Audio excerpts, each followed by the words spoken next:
favorite, like a donut for just $1, a bagel for $2, or a hot breakfast sandwich for $3. So get more for less, only at your neighborhood Tim Hortons.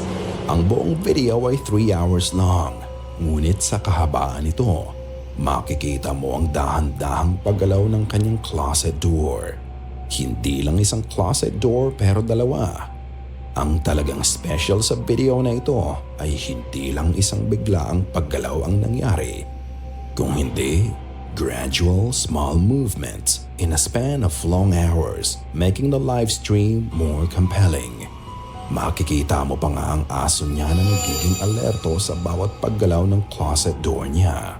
Ang katakataka pa, hindi lang ito nakatingin sa closet niya. Para nga itong may nakikita sa gawing doorway nila. Matapos na huminto sa paggalaw ang kanyang closet door, maririnig mo naman ang parang paggalaw ng metal chain at ang kusang pagbukas ng TV sa kwarto niya.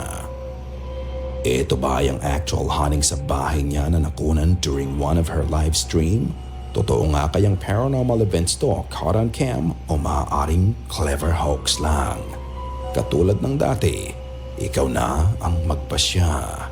Ikaw na ang bahalang humusga.